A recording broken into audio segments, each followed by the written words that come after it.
غزہ پر اسرائیل کی بہمانہ کارروائی مسلسل جاری ہے۔ 21 مہینوں سے جاری اس جنگ میں 60,000 سے زائد فلسطینی مارے جا چکے ہیں۔ غزہ کی وزارت صحت نے منگل کو جاری اپنے ایک بیان میں کہا کہ 7 اکتوبر 2023 کو حماس کے حملے کے بعد سے مہلکین کی تعداد 60,035 ہو گئی ہے اور اس دوران 1,75,870 افراد زخمی ہوئے ہیں۔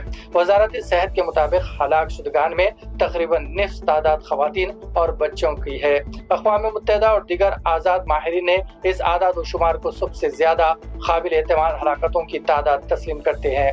اسرائیلی حملوں نے غزہ کے بڑے علاقے کو تباہ کر کے رکھ دیا ہے۔ تقریباً 90% آبادی کو منتقل ہونا پڑا ہے اور غزہ میں خوفناک انسانی بحران پیدا ہو گیا ہے، جس کی وجہ سے ماہرین نے قحط کی وارننگ دے دی ہے۔ اس درمیان خوراک بحران سے جڑے بین الاقوامی اتھارٹی نے کہا کہ اس وقت غزہ میں بھوک مری کے سب سے خراب حالت پیدا ہو رہی ہے اور اگر فوری کارروائی نہیں کی گئی تو اس سے بڑی تعداد میں لوگوں کی جان جانے کا اندیشہ ہے۔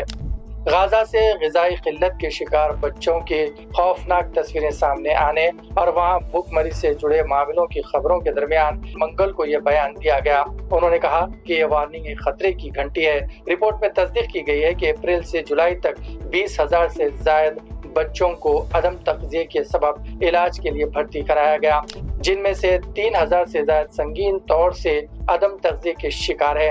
حالانکہ اسرائیل نے حال ہی کے دنوں میں غزہ میں خوراک کی فراہمی بڑھانے کے لیے کئی اقدامات کا اعلان کیا ہے، لیکن امدادی گروپس کا کہنا ہے کہ ان اقدامات کا فوری طور پر کوئی اثر نہیں ہوا ہے۔ غزہ میں تحفظاتی نظام مکمل طور پر تباہ ہو چکا ہے۔ بھوکے فلسطینیوں تک محفوظ طور پر کھانا پہنچانا تقریباً ناممکن ہو گیا ہے۔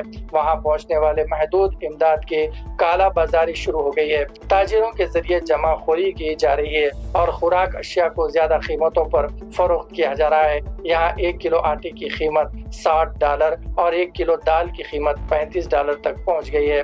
غزہ میں اشیاء کی بڑھتی قیمت زیادہ تر فلسطینیوں کی پہنچ سے باہر ہے، جس کے بارے میں ماہرین کا کہنا ہے کہ وہاں قحط کا خطرہ منڈلا رہا ہے۔ عالمی دباؤ کی وجہ سے اس ہفتے کے آخر میں اسرائیل کے ذریعے زیادہ امداد پہنچانے کے فیصلوں سے قیمتوں میں کچھ کمی آئی ہے، لیکن زمینی سطح پر اس کا اثر دکھائی نہیں دے رہا ہے۔